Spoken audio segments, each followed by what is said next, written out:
अस्सलाम वालेकुम व्यूअर्स, उम्मीद करती हूँ आप सब खैरियत से होंगे। आज की इस वीडियो में आपने 3 वर्ड्स के बारे में पढ़ना है कि डू, डज़ और डिड इन तीनों को कहाँ-कहाँ पे इस्तेमाल किया जाता है, ये किसके हेल्पिंग वर्ड्स हैं, कहाँ पे किस टेंसेस में यूज़ किया जाता है, नेगेटिव में या इंटेरोगेटिव में या पॉजिटिव सेंटेंसेस में यूज़ किया जाता है। तो डू, डज़, डिड 3 ऐसे वर्ड्स हैं जिनके बगैर इंग्लिश ना तो बोल सकते हैं, ना ही लिख सकते हैं।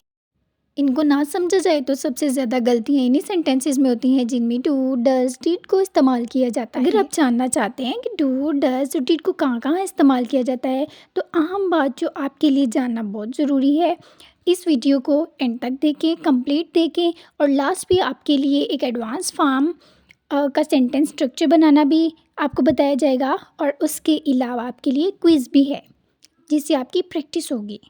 So let's start where to use these 3 words. Do always use up with the plural subject. For example, I, we, you, they हमेशा plural subject के लिए यूज़ किया जाता है वो सेंटेंसेस जिनमें I, we, you, they start में हो। Does हमेशा singular subject के लिए इस्तेमाल किया जाता है। For example he, she, it, जिन सेंटेंसेस में सिंगुलर आ जाए, जो आपको सिंगुलर सेंटेंस शो करे। लेकिन जो डिड है ये हमेशा सिंगुलर के लिए भी और प्लूरल दोनों के लिए इस्तेमाल किया जाता है। For example I, we, you, they, he, she, it. Okay, तो डू डज में डिफरेंस है, लेकिन जो डिड है उसको सिंगुलर प्लूरल दोनों के लिए यूज़ किया जा सकता है। अब डू, डज एंड डिड किसके हेल्पिंग वर्ब्स हैं? आपको पता है कि जो डू और डज है ऑलवेज प्रेजेंट इंडेफिनिट टेंस के हेल्पिंग वर्ब्स हैं, जबकि पास्ट इंडेफिनिट टेंस जिसमें डिड को एज ए हेल्पिंग वर्ब इस्तेमाल किया जाता है, जबकि डू डज सिर्फ प्रेजेंट इंडेफिनिट टेंसेस में यूज़ किया जाता है। प्रेजेंट इंडेफिनिट टेंस में एस या ई एस का भी इजाफा किया जाता है। अब डू, डज एंड डिड ये कुछ ऐसे सेंटेंसेस पॉजिटिव होते हैं जिनमें इस्तेमाल किया जाता है, लेकिन मोस्टली इस्तेमाल नहीं किया जाता। मोस्टली जहाँ पे यूज़ किया जाता है वो है negative sentences and interrogative sentences. लेकिन जिन पॉजिटिव सेंटेंसेस में डू का यूज़ किया जाता है वो एक एडवांस फॉर्म ऑफ इंग्लिश है, बट मोस्टली नेगेटिव सेंटेंसेस मनफी फ़िक्रात में या सवालिया फ़िक्रात में हम डू, डज और डिड का इस्तेमाल करते हैं। As you know, present indefinite tenses, those tenses that have do and does as their helping verbs, and do is used in plural sentences, does is used in singular sentences, and in plural sentences what is I, we, they, plural noun, and in does where we can use where he, she, it are singular noun. Present indefinite tenses में हम देखेंगे structure कैसे बनता है sentence का। Present indefinite tenses आपको पता है कि वो सेंटेंसेस होते हैं जिनके एंड में ता है, ती है आती हैं। इसका सेंटेंस स्ट्रक्चर बनाने के लिए सबसे पहले तो सेंटेंस में सब्जेक्ट होता है, उसके बाद वर्ब होता है, फिर ऑब्जेक्ट होता है। ठीक है, कुछ सेंटेंसेस ऐसे होते हैं जो बिल्कुल सिंपल होते हैं और कुछ ऐसे होते हैं जिन पर बहुत जोर दिया जाता है, और उन्हीं का डिफरेंस आपको इसी वीडियो में बताया जाएगा। तो सब्जेक्ट के बाद हेल्पिंग वर्ब को यूज़ किया जाता है। प्रेजेंट इंडेफिनिट टेंसेस में डू एंड डज का इस्तेमाल किया जाता है, और उसके बाद फिर बेस वर्ब जो कि कॉमनली वर्ब को यूज़ किया जाता है, और उसके बाद लास्ट पे ऑब्जेक्ट। तो यही एक सीक्वेंस के सब्जेक्ट, फिर हेल्पिंग वर्ब, फिर base verb and then object को यूज़ करके एक सेंटेंस का स्ट्रक्चर बनता है प्रेजेंट इंडेफिनिट टेंसेस में। फॉर एग्जाम्पल, मैं स्कूल जाती हूँ, this is a very simple sentence. I go to school, I is a subject, go is a base verb, to school object. Because इस simple sentences में helping verb को use नहीं किया गया, but the next sentences में school नहीं जाती हूँ, I do not go to school. अब इसमें आई सब्जेक्ट है एंड डू नॉट, डू हम देख सकते हैं कि हेल्पिंग वर्ब है, उसके बाद गो बेस वर्ब है एंड स्कूल ऑब्जेक्ट है। डू नॉट, डू हमने क्यों यूज़ की? हम तभी यूज़ करेंगे जब हमारे पास सब्जेक्ट है ऑलवेज प्लूरल। ठीक है, तो यहाँ पे आप देख सकते हैं कितना इजी है कि डू हम तब यूज़ करेंगे जब हमारे पास सब्जेक्ट प्लूरल होगा। ठीक है, तो क्या मैं स्कूल जाती हूँ, do I go to school, जब हमारे पास इंटेरोगेटिव सेंटेंसेस होंगे तो तब हम जो हेल्पिंग वर्ब है उसको सबसे पहले लगाएंगे। उसी तरह से अगर हम एक और एग्जांपल देखें जिसमें हम डस को इस्तेमाल कर सकते हैं, वो स्कूल जाती है, शी गोज़ टू स्कूल। अब आपको एक बात मैंने पहले बताई थी कि एस या ई एस का इजाफा होता है प्रेजेंट इंडेफिनिट टेंसेस में, तो वो स्कूल जाती है, शी गोज़ टू स्कूल। अब जो वो है शी, ठीक है, ये है सिंगुलर के लिए हम डस का इस्तेमाल करते हैं जब नेगेटिव या इंटेरोगेटिव सेंटेंसेस होते हैं, लेकिन सिंपल में हम एस या ई एस का इजाफा करते हैं।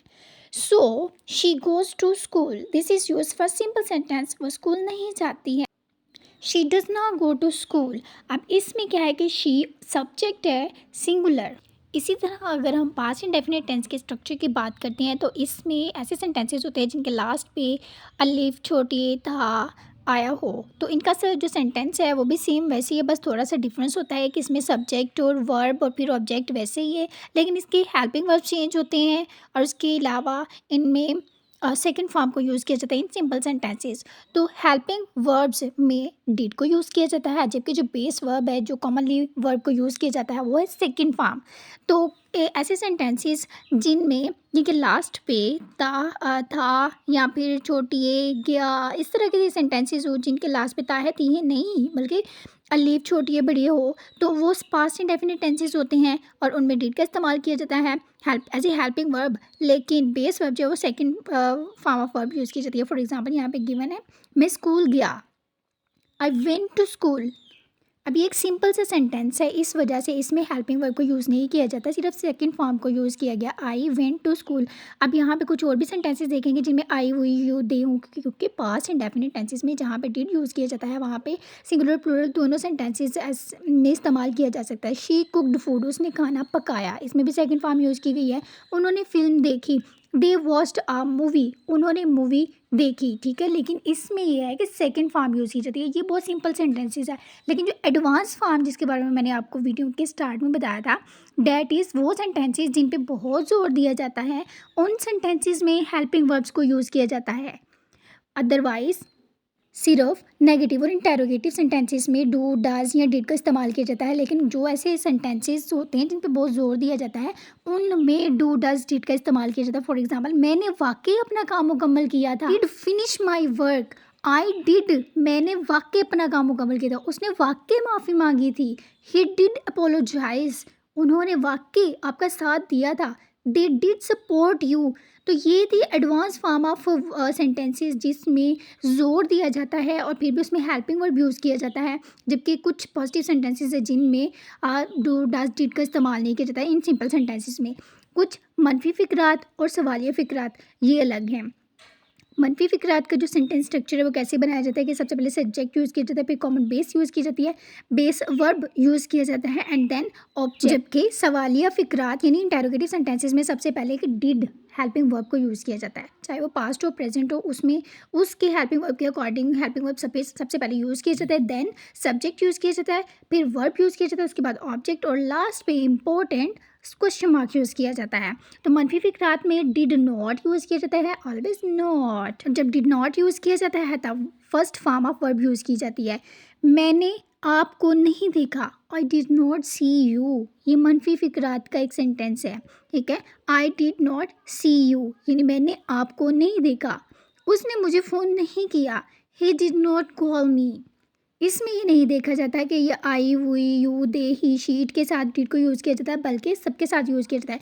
He didn't call me, I didn't see you. ये मनफी फ़िक्रात हैं, उन्होंने नहीं सुना, दे डिडंट लिसन, उन्होंने नहीं सुना। ये वाले मनफी फ़िक्रात जिसमें ही, आई, दे सब्जेक्ट है, डिड नॉट हेल्पिंग वर्ब है और उसके बाद first form of verb use की गई है। इसमें second form of verb use नहीं होगी, क्योंकि सेकंड फॉर्म ऑफ वर्ब तभी यूज़ होगी जब हम सिंपल सेंटेंस बना रहे होंगे। इंटेरोगेटिव सेंटेंसेस की अगर बात की जाती है तो इसमें सबसे पहले क्या आप कल गए थे, क्या सबसे पहले डिड आएगा क्योंकि इंटेरोगेटिव सेंटेंस है, देन यू सब्जेक्ट आएगा, गो बेस वर्ब आएगी and object yesterday, did you go yesterday और फिर आगे क्वेश्चन मार्क, क्योंकि ये इंटेरोगेटिव सेंटेंस है ना। क्या वो डॉक्टर के पास गया था, did you visit the doctor, क्योंकि इसमें सबसे पहले उसके बाद सब्जेक्ट आ गया, देन बेस वर्ब यानी विजिट, उसके बाद ऑब्जेक्ट एंड उसके बाद क्वेश्चन मार्क। क्या उसने रात को पढ़ाई की थी, did she study last night, did she study last night यानी वो काम है जो गुजरा हुआ है, जो हो चुका है। तो पास्ट इंडेफिनिट टेंसेस वो वाले टेंसेस होते हैं जिनको पढ़ के लगे कि ये तो काम पीछे हो चुका है। क्या उसने रात को ये काम किया। डू, डज और डिड को यूज़ करने के लिए ना ऑलवेज हमें कुछ ना कुछ रूल्स को फॉलो करना पड़ता है। तो सबसे पहले यहाँ पे रूल है कि हमेशा डू और डज डिड के बाद जो वर्ब की फॉर्म यूज़ होती है ना वो बेस फॉर्म होती है, ठीक है। वो तो वर्ब सिंपल सेंटेंसेस में भी यूज़ होना होता है। और सेकंड रूल ये है कि कभी भी डिड के बाद सेकंड फॉर्म को यूज़ नहीं करना। फॉर एग्जांपल यहाँ पे एक सेंटेंस गिवन है, did he went home, did he went है सेकंड फॉर्म, तो यहाँ पे जो करेक्ट सेंटेंस होगा did he go home, this is the correct sentence.